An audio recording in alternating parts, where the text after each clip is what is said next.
bem-vindas, bem-vindos, bem-vindes. Estamos aqui no episódio número 2 da formação de professores, a técnica da gravura na arte brasileira. Eu sou Daniela Brandão, sou historiadora e arte educadora na Casa Fiat de Cultura.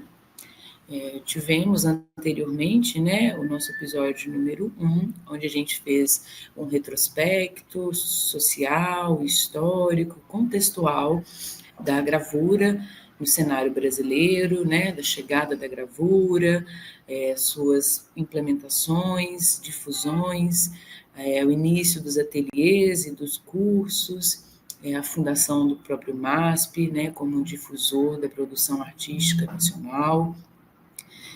Abordamos um pouco a produção de artistas contemporâneos e eu havia comentado, nos nossos últimos momentos da aula, como que a gente poderia exercitar, esse observar ao redor, pensar em imagens ou fotografias de locais, momentos, de coisas que a gente gostaria de registrar, não só na nossa memória, mas registrar, gravar, de forma física e literal. Esse segundo episódio, a gente vai falar um pouco mais sobre as técnicas em si, A gente já viu algumas produções artísticas e agora a gente vai falar sobre as diferentes formas, diferentes técnicas possíveis de se fazer gravura. E também gostaria de dizer, ao longo desse episódio, como a gente pode utilizar esse fazer e essas técnicas na sala de aula, não só na aula de história ou na aula de artes, mas de que maneira um professor de química, de matemática, de biologia, de ciências, pode utilizar de uma técnica artística como um dispositivo em sala de aula, para abordar suas disciplinas. A gente vai começar pela estilogravura. Eu creio que a estilogravura seja uma das técnicas mais antigas de se gravar. No século XIV, século XV, ali na Europa, período da Renascença, já se usavam a madeira e o entalhe para poder fazer imagens religiosas, cartas, baralhos. E a estilogravura, ela tem um prefixo que vem do grego, que é o xilon, significa madeira, e graphin significa escrever. Então, escrever na madeira, e escrever, entender a escrita também, para além da letra, para além das palavras, mas o escrever no sentido de gravar uma imagem também é possível. Ela apresenta 2 sistemas de corte, a gravura de fio, que é quando a madeira é executada no sentido longitudinal das nervuras, e a gravura de topo, quando o corte é transversal ao tronco. A gravura da imagem na madeira, ela é realizada com a utilização de ferramentas chamadas goivas ou formões, com as quais são obtidas cortes e diferentes texturas, muitas vezes encorpadas na própria madeira. A área recortada fica em branco, apenas o que ficou preservado recebe a tinta topográfica. Então, a gente tem aqui a madeira, com a goiva, você vai fazendo o desenho como quem esculpe, O que sobra da madeira vira a imagem que vai ser refletida no papel. Essas estampas, as imagens, elas podem ser realizadas manualmente ou com auxílio de uma prensa. As pranchas de madeira de corte longitudinal são denominadas estilogravuras. Quando o corte é transversal, são as madeiras de topo. Nesse caso, a gravação ela é realizada com buris das mesmas ferramentas da gravura de metal. Como alternativa à utilização de madeira, temos a linolevogravura, que é em materiais emborrachados, materiais compensados e pranchas de MDF. Então, a gente pensa assim, poxa, Dani, como é que eu vou conseguir ali 40 topos de madeira para fazer com que os meus alunos consigam gravar uma imagem. A gente pode utilizar outros materiais, né? As planchas de MDF, madeiras comprensadas, que são mais fáceis da gente conseguir adquirir e até mesmo um pouco mais fácil da gente conseguir manusear o próprio entalhamento, né? Agora eu trago algumas imagens do que é esse processo para a gente poder visualizar bem, né? Essa segunda aqui é uma do J. Borges, artista que a gente abordou na aula número 1. Então, veja só, né? Essa parte amarelada, laranjada da madeira, que está preservada, é a parte que foi retirada, né? Essa parte em preto, né? Essa mulher com o corpo de sereia, já é a parte que ficou o relevo alto do que foi desenhado.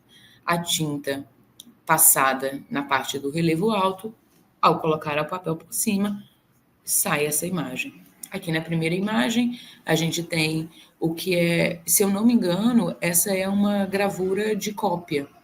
A gente também abordou isso na primeira aula, que é quando você pega uma obra de arte, uma imagem já existente, e copia essa obra para outro tipo de técnica, nesse caso, a gravura em madeira. Agora, a gravura em metal. Essa aqui é bastante interessante, né, para os professores que pensam em lecionar a química e trazer a arte como um facilitador. Ela é uma técnica de desenho e gravação em placa de metal, podendo ser de cobre, com maior maleabilidade.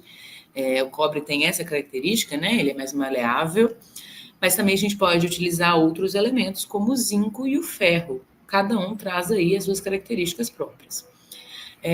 As técnicas utilizadas se dividem em diretas, ou seja, ponta seca, buril e maneira negra, e indiretas, água forte, água tinta, verniz moles e ácidos. Por que o ácido, né? Essas duas coisas estão muito interligadas. Por que a gravura traz também esse uso do ácido, ou às vezes de um laboratório específico para produção? Porque a placa de metal, né, de cobre, de ferro, de zinco, ela precisa passar por um banho de ácido, em que ela vai ser corroída, a imagem que foi talhada, gerando, assim, a matriz propriamente dita. Então, passa por um processo de corrosão. E quanto mais você corrói aquele material, mais essa imagem vai mudar traços cromáticos, vai mudar relevação, enfim. Isso tudo também faz parte da técnica que muda conforme o objetivo final que se deseja atingir. A gravura em metal oferece diversas possibilidades e variações técnicas, estimulando a experimentação de recursos gráficos, como, por exemplo, a fotogravura. Isso também é possível, né? Você faz a impressão de imagens fotográficas sobre as chapas metálicas através do processo químico. Então, você tem uma imagem fotográfica, tem a chapa, através dessa imersão no processo químico, essa gravura, ela passa, né, de um suporte para o outro. Essa aqui são duas imagens, né, do que seria esse processo com a chapa de metal. Então, aqui no primeiro a gente vê, né, que isso que faz uma alusão a um lápis, ele tem uma ponta muito rígida, também de outro metal, que entra em atrito, né, com essa matriz, gerando a imagem. Então, ele tem que ter essa força, né, esse material tem que ter esse atrito suficiente para que a imagem seja gravada. Na segunda aqui, a gente já vê o papel sendo retirado da matriz, né, e esse desenho sendo impresso. Então, gente, eu trouxe aqui agora algumas diferenças entre esses materiais, né, da nossa matriz. O primeiro seria uma matriz de cobre, perdão. Ela tem uma alta condutividade térmica e elétrica, e ela é maleável e resistente a corrosões atmosféricas. Isso quer dizer que, geralmente, quando um artista pretende fazer muitas cópias da sua obra, ele pode tender a usar a placa de cobre, porque ela resiste mais aos materiais corrosivos que são usados no processo. Então, ela tem mais uma durabilidade, te proporcionando executar um maior número de cópias. A gente pode saber esse número de cópias quando a gente olha abaixo da obra, abaixo do papel que já está impresso, né? Tem a assinatura do artista, geralmente no canto esquerdo vem um número, um numeral. Vamos supor, 1/20. A gente sabe que daquela matriz o artista fez 20 cópias e aquela que a gente está olhando é a primeira delas. Existem gravuras que o artista tem 1/1, ela é única. Às vezes a matriz se perdeu, destruída destruída propositalmente ou não, às vezes era um material que ele já realmente tinha pouca durabilidade, porque ele se corrói mais, como é o caso do ferro, tá? Mas é através desse numeral, de uma gravura, que a gente consegue saber qual é o número daquela cópia, ou quantas cópias foram feitas daquela obra.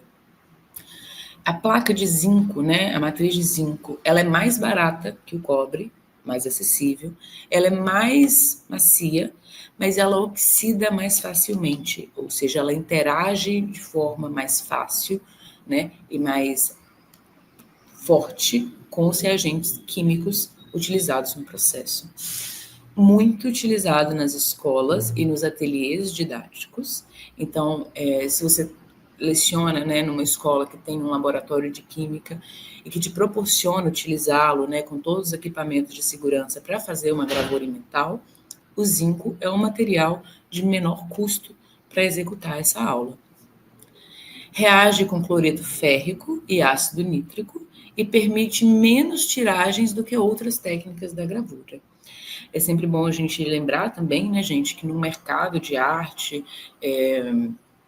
no valor monetário, quando a gente está falando de mercado monetário artístico, quanto menos tiragens, mais valorizado tende a ser a obra.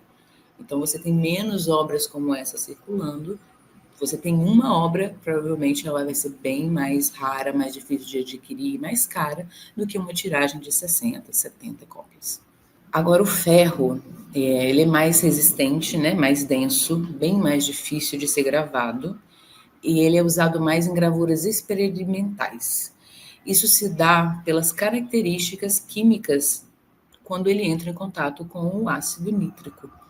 Ele vai corroendo, às vezes, de forma desigual, ou seja, gera uma variação cromática, gera resultados que não necessariamente são, às vezes, o que a pessoa que está produzindo desejava. Até mesmo a cor branca ali na chapa, né, feita no ferro, ela tende a se desaparecer mais rapidamente em função da interação com os químicos. Ela cria, então, texturas mais orgânicas ou acidentadas e resulta em menos tiragem devido à interação com o solvente. É um pouco parecido com o caso do zinco também, né? A matriz do ferro, ela exige que a impressão ocorra imediatamente após a sua gravação. Então, assim, após a gravação, não, perdão, imediatamente após a sua estiagem, né? Que é essa limpeza da matriz e a preparação. Porque a partir desse momento ela já está começando a interagir com os químicos. Caso isso não ocorra, o ferro vai começar a oxidar e resulta numa variação cromática, né? Como eu disse, inviabilizando os brancos que são obtidos na gravura do metal.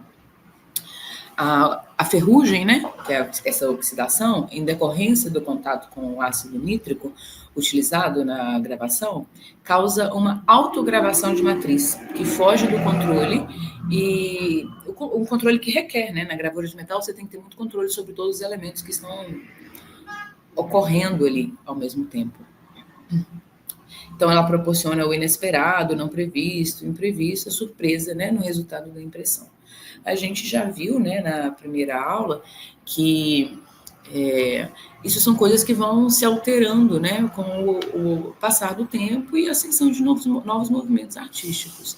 Então, ali no começo do século XX, onde a gente está falando de processos menos experimentais, com maior rigor de execução, né, de preparo, de técnica, provavelmente o ferro era algo quase não utilizado.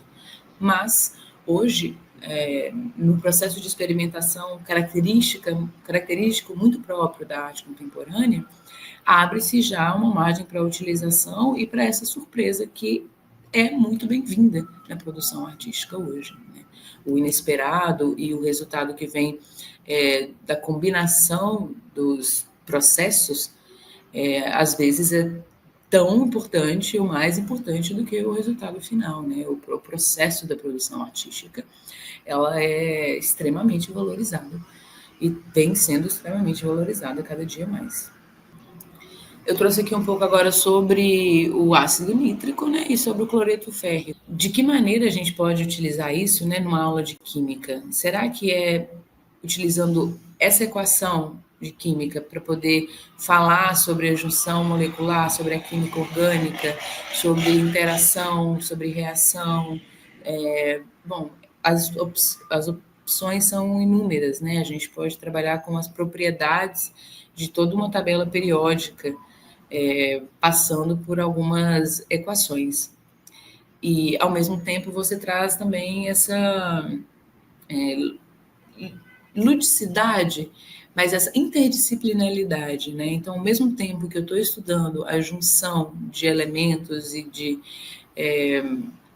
do oxigênio com hidrogênio, com nitrogênio, com ferro, com cobre, com zinco, eu estou pensando como isso se deu historicamente, socialmente, numa produção artística. Então, a importância de uma aula, né, de uma fala interdisciplinar, para que a gente possa ampliar as nossas possibilidades de associação, né?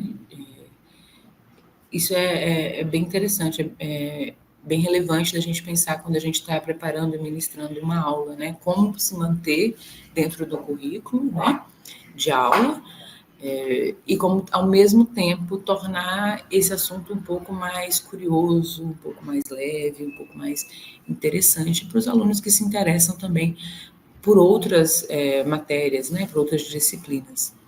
Então, o ácido nítrico, ele é um fortemente corrosivo, né? Ele reage sobre o cobre e sobre o zinco. Eu trouxe aqui a reação com o cobre, tá?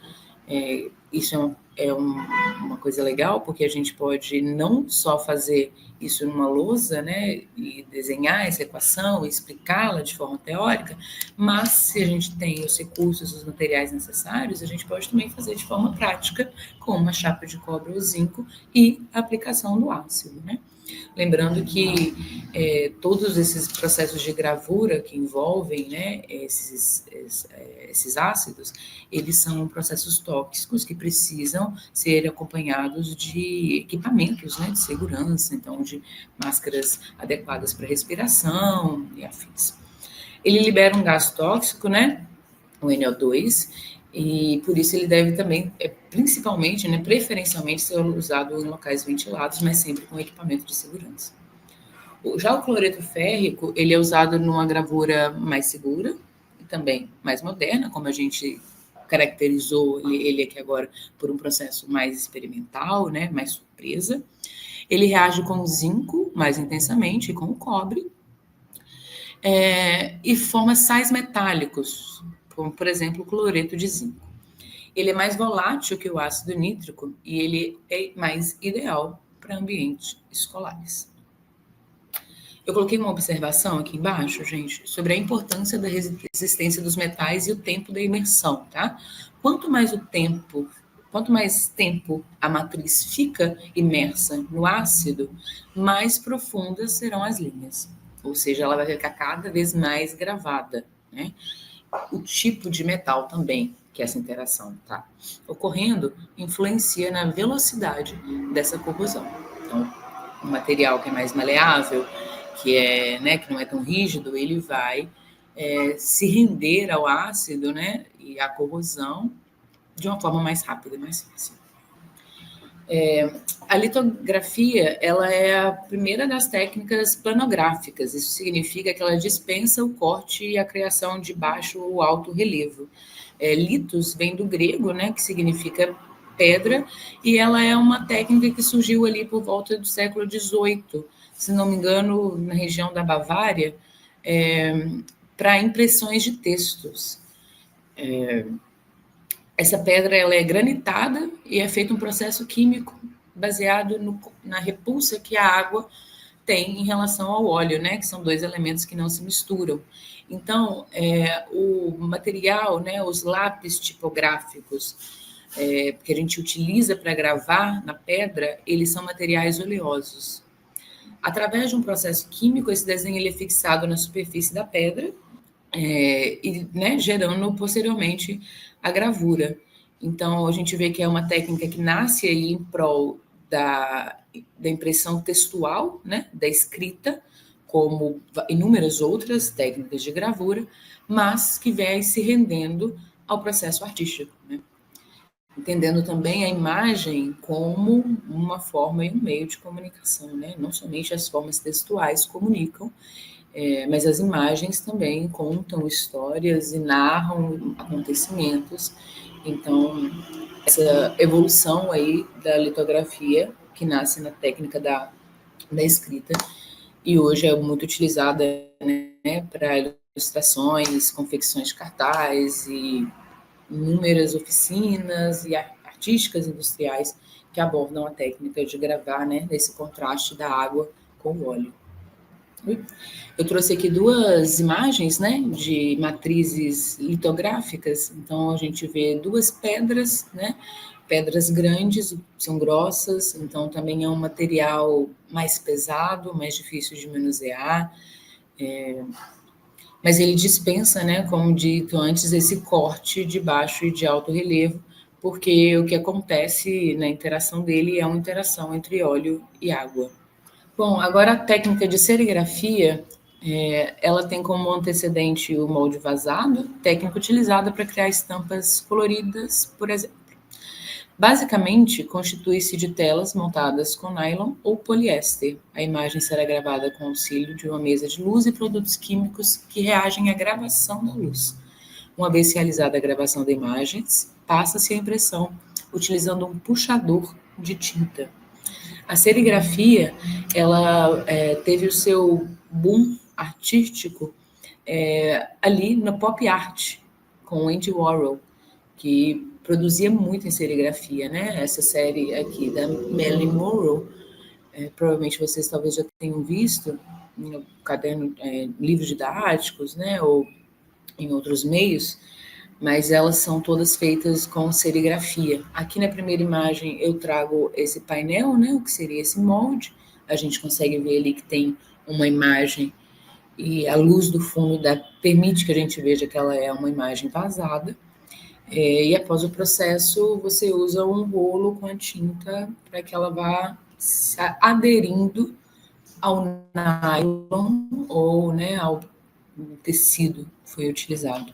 É uma técnica também muito utilizada para estampa de camisetas e afins, né?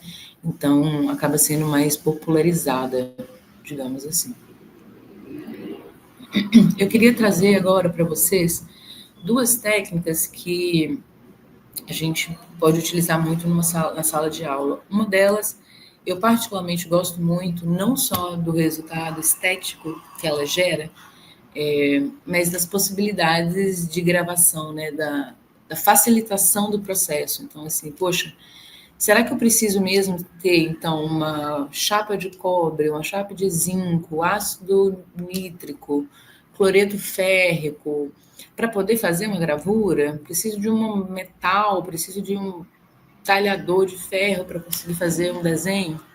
A gente pode, né, utilizar de processo de experimentação, de processo de investigação, para chegar em outras formas que nos contemplem mais, né?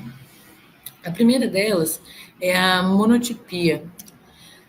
Monotipia, essa palavra, né, mono, de uma só, ela se define porque ela vai gerar somente uma cópia. Então, a monotipia com plantas para estudo de estruturas botânicas. Muito comum de ser usado em sala de aula, tá? Isso pode proporcionar uma saída de campo pela escola, né? Ali aos arredores, esse processo de observação, do olhar atento que a gente comentou na outra aula, o colher, né, essas plantas e depois finalmente gravá-las e após o resultado, né, que ficaria como nessa imagem,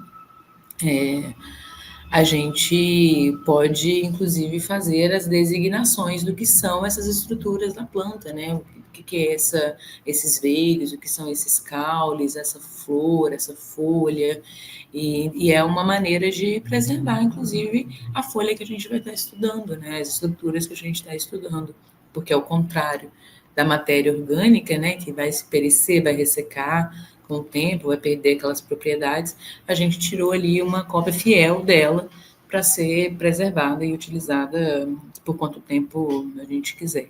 Né? Eu trouxe um vídeo para vocês sobre com a execução dessa técnica, tá? Queria que a gente visse ele agora. Nesse vídeo, a gente coletou essa folha, né? É uma folha bem grande, então, assim, não tem necessidade, tá? Vocês podem pegar uma folha menor. Com um rolinho compressor, bem maciozinho, a gente vai espalhar a tinta ao redor da planta. Eu fiz esse experimento algumas vezes e percebi que a tinta acrílica, ela pode ser um pouco grossa demais para essa técnica, tornando a tiragem da folha, né, tiragem da cópia, não tão... um resultado não muito interessante, assim, não dava para perceber que não deu para ver as estruturas direito. Depois eu fiz o teste com guache, o que já me trouxe um resultado mais interessante, tá? A tinta óleo também pode ser utilizada. Então, após, né, a gente pinta ali a estrutura da planta, e aí, mantendo essa cor, essa tinta para cima, você vai vir com esse papel, e aí eu não recomendo que seja uma folha 4 normal, vamos pegar uma gramatura um pouquinho maior, um pouquinho mais duro esse papel, um pouco mais poroso, e aí a gente vai fazer agora essa técnica da gravura, ó, que pode ser com a mão ou pode ser com a prensa, né? Como a gente já viu, se você tiver um bolo ali, compressor, mas a mão também ela executa muito bem essa função.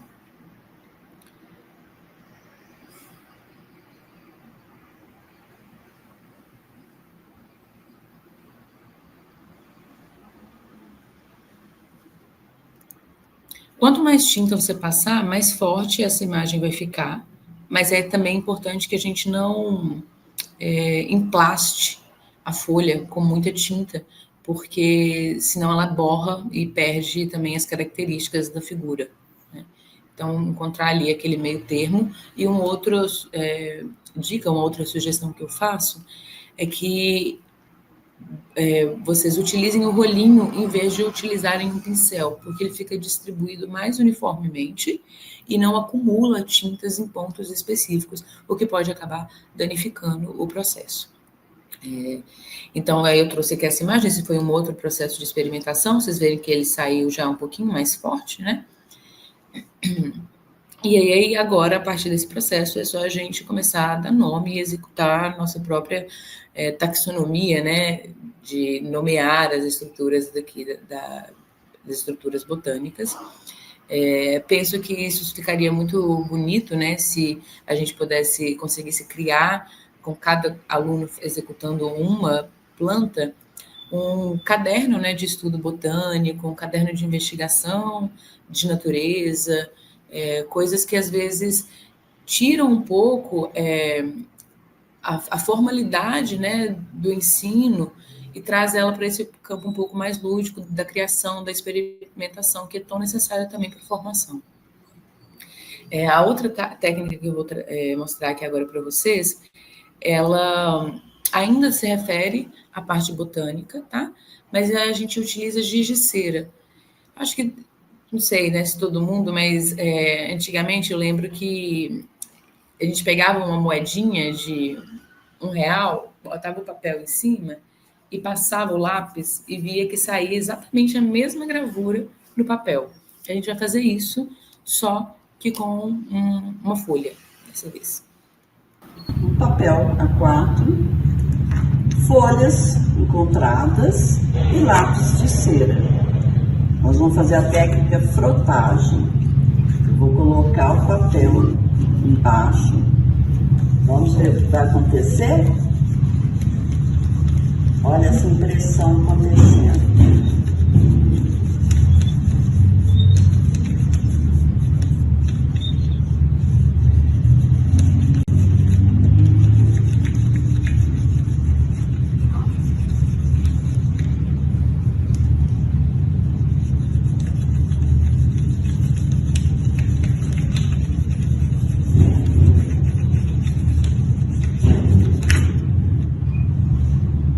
Vamos tentar com uma outra, aos veios da folha.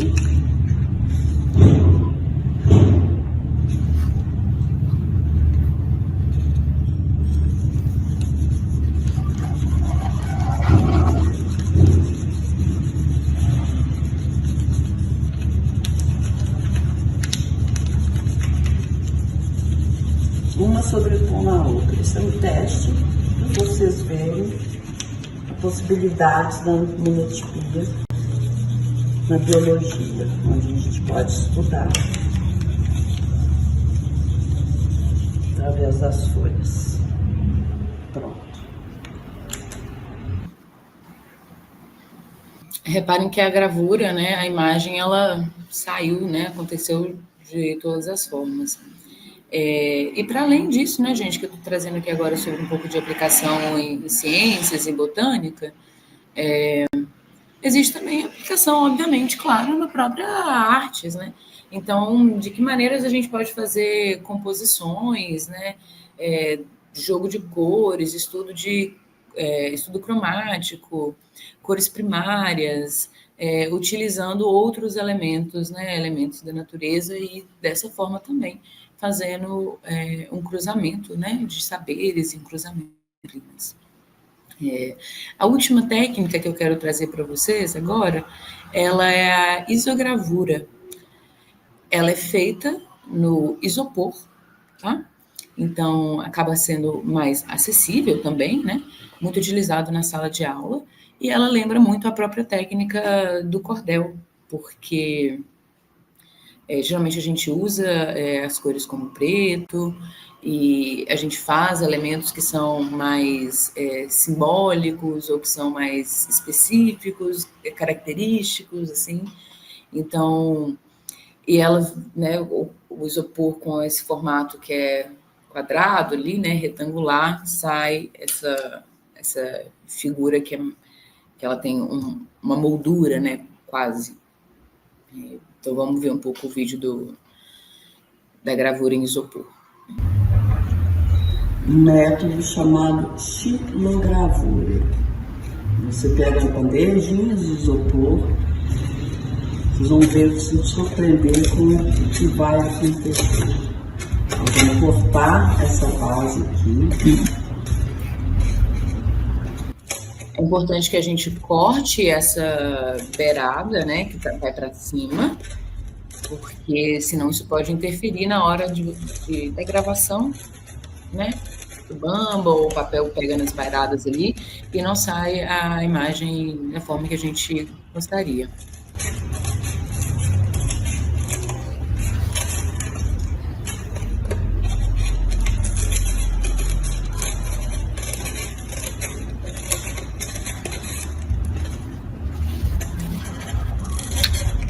O rolinho de tinta, ele ainda vai seguir sendo assim, o nosso melhor aliado nesse processo, porque ele vai fazer uma boa divisão, tá, da tinta na hora da aplicação na matriz.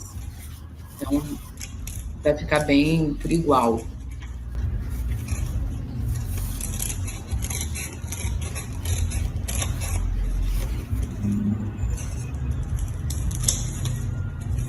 Depois a gente acerta, tá, gente? Sem ficar mais difícil.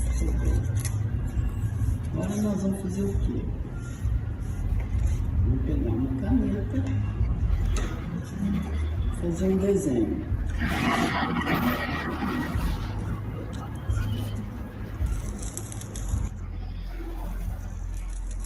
Com um material que agora não precisa ser uma ponta seca, não precisa ser de aço, né, uma caneta, um lápis, a gente consegue fazer a marcação. Sempre lembrando que o que está sendo desenhado, o que está sendo gravado ali na chapa de isopor, é o que vai sair como imagem depois. Então, tudo que o lápis não tiver passado e receber a tinta preta, vai sair como um fundo preto, né, da nossa imagem. O isopor da padaria está bem fininho, tá? Tem que tomar muito cuidado quando for Comprei uma galhão mais grossinha.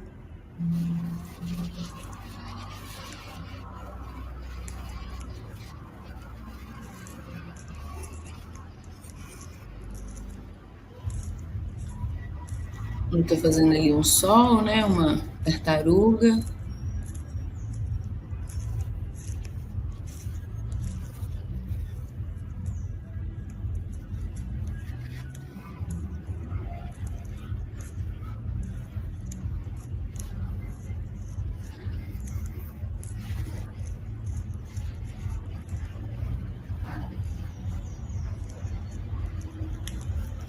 É bom a gente voltar, reforçar, passar novamente ali naquele visco, né? Para que ele esteja bem marcado, saia bem, tenha o contraste, um contraste bom. Então, utilizando ali a tinta preta, usando a acrílica mesmo, tá? E aí, mais uma vez, a importância do papel ter uma gramatura maior, porque o A4 que a gente utiliza normalmente, ele é muito fininho. Então, às vezes, no contato com uma acrílica, que é uma tinta mais densa, ele acaba colando na matriz. E aí a gente não consegue tirar o desenho gravado. Ele acaba ficando agarrado ali, né, naquela tinta e rasga, enfim, né, não fica, o resultado não fica tão legal.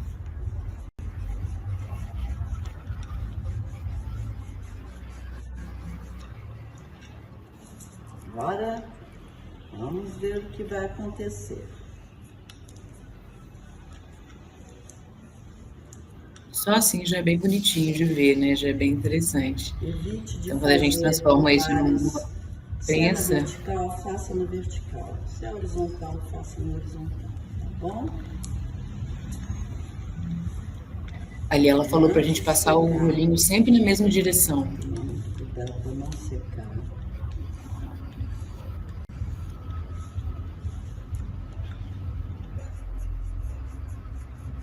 Vai reforçar um pouco a tinta. Passar mais uma camada, gente.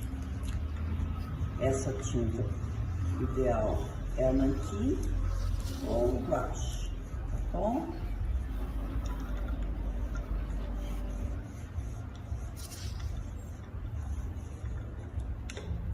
Nós vamos pegar o papel com a gramatura mais grossa, tipo de canção para desenho.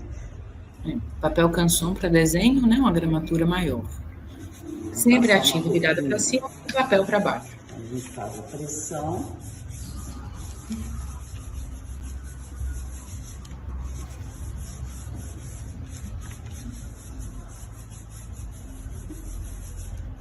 Não vai deixar secar, então vamos ver.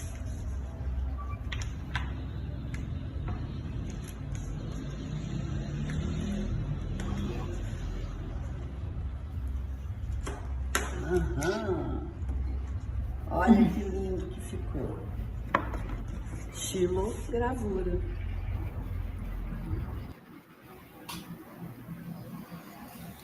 É isso, gente. Então, eu trouxe aí 3 técnicas práticas, né?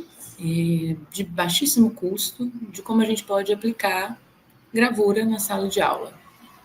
Eu quero dar uma aula de história de arte, eu quero dar uma aula de arte, mas quero fazer algo diferente do convencional. A gente pode fazer uma técnica de isogravura, a gente pode caminhar pela escola, coletar elementos que a gente gostaria de gravar, a gente pode observar, fotografar e reproduzir essa imagem depois numa matriz. Mas eu queria fazer uma técnica mais perto do que a estilogravura, mais perto do que a gravura em metal. Mais perto da estilogravura, a gente pode acessar as placas de MDF, por exemplo, né, que também são mais molinhas, são mais maleáveis, ou então até mesmo um papel de rolha, né, que ele também tem uma facilidade maior da gente poder gravar, apesar dele ser muito poroso, né, então, como eu não experimentei, não sei ao certo como seria essa transmissão, né, da tinta para o papel. Mas o que é sempre importante a gente pensar um rolinho compressor para poder dissipar bem a tinta, e um papel para ser gravado com uma gramatura maior, que ele seja mais, absorva melhor, tenha uma porosidade melhor e que ele não rasgue no meio desse processo de encontro com a tinta, que a depender da que você vai usar, ela pode ser um pouco mais grossa, ela pode ser um pouco mais oleosa, ela pode ser na base d'água. Acho que um processo leve de experimentação também antes da prática com os alunos é importante. É interessante a gente pensar, né, gente, como essas coisas também, como uma breve técnica de carimbar, né, as coisas. Então, quando eu falei sobre o diário do artista ou esses registros de história e de memória, é legal a gente pensar que, poxa, se eu estabelecesse com os meus alunos que todo dia, durante um mês, a gente vai perceber, vai olhar ao redor, nesse caminho que a gente faz da escola para casa, da casa para a escola, ou enfim, um elemento que cada dia me chama atenção, que me representa, ou que me atravessou de alguma maneira, e eu quero registrar isso num pequeno caderninho.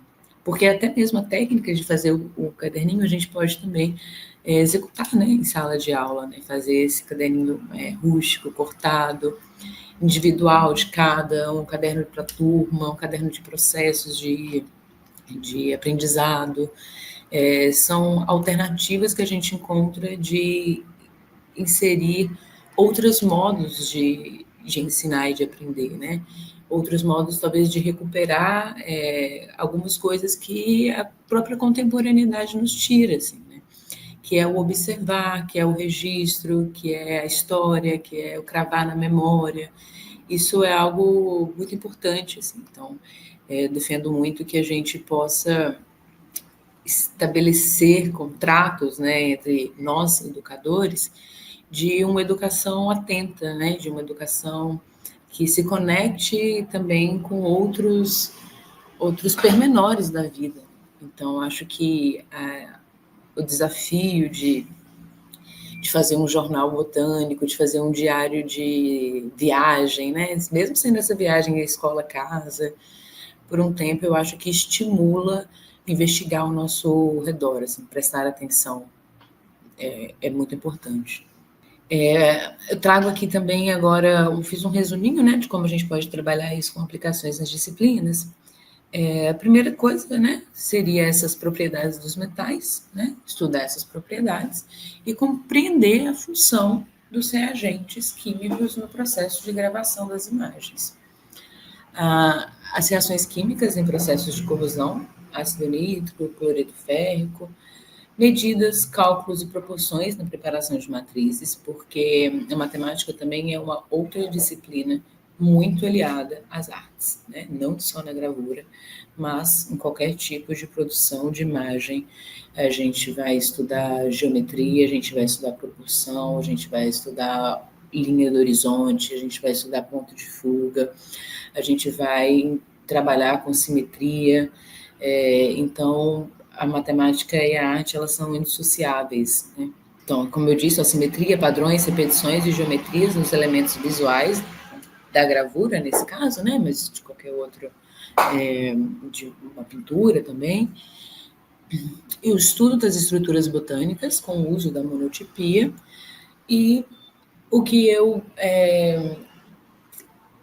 indico, né, e queria reforçar mais uma vez, essas práticas de registros e diários com a isogravura.